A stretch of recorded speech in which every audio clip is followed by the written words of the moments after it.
Aloha, it's Daryl Huff in the Hawaii News Now Digital Center with Colin Moore, our HNN political analyst. And we're now talking about charter amendments on the Big Island ballot. So those of you in the Big Island who are confused like all of us about charter amendments, we're going to look at three of them here. The first one, shall the Hawaii County Charter be amended to provide any vacancy on the council that occurs or exists after a person was duly elected? It's hard to understand what this means. What does it mean? Okay, so right now, if there's a vacancy on the council and someone is elected to fill that vacancy. Okay, so you got a guy who's been on the council Right. for 3.7 Whenever, years. yeah. And he's got like 3 months left or 2 months left. And he resigns. There's been an election, and he resigns or dies, and there's been an election, so someone's been elected to take his position.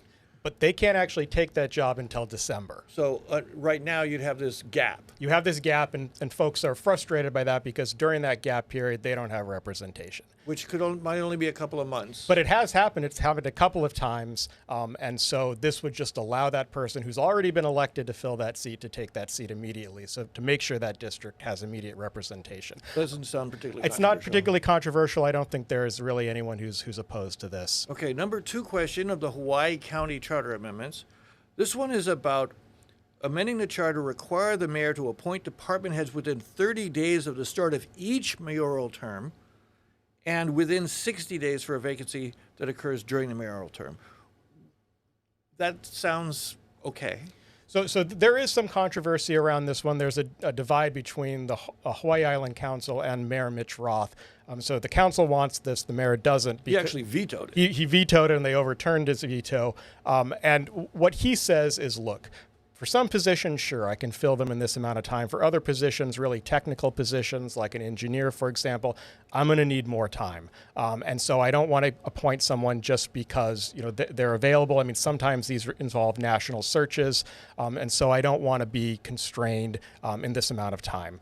There's another issue, though, too, right, which is carrying through from a previous mayoral term. Right, yeah, I was just reading that. I had not realized this before.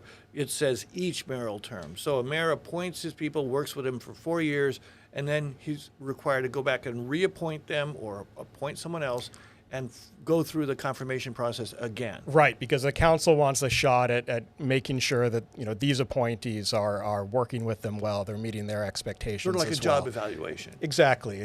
Which we all love. Exactly. But this is one that's important to note, of course, like we did, that there really is a division between the council and the mayor for this. And I actually think the mayor has a pretty good point on this one, that for some positions, really technical positions, it can be hard to fill a job in that amount of time. And I can see from the council's point of view, if they really don't like the performance of a department head, this gives them a chance to really test the mayor's willingness to stick with that person. Right.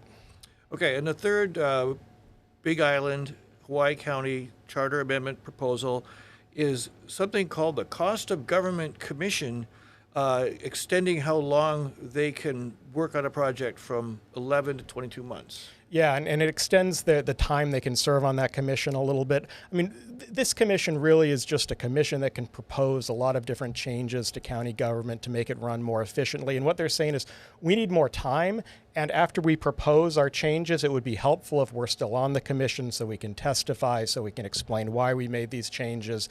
Again, this one, not too controversial. This seems like pretty common sense change. Actually, I just noticed that there's also a similar type commission on Kauai. Kauai, which we're going to talk about later. Talk about later. Yeah, I'd never even heard of that before. Maybe we should think about it in Honolulu. That's our conversation about the Hawaii County Charter Amendments. We will have similar conversations about all the other counties as well as statewide amendments elsewhere on our website.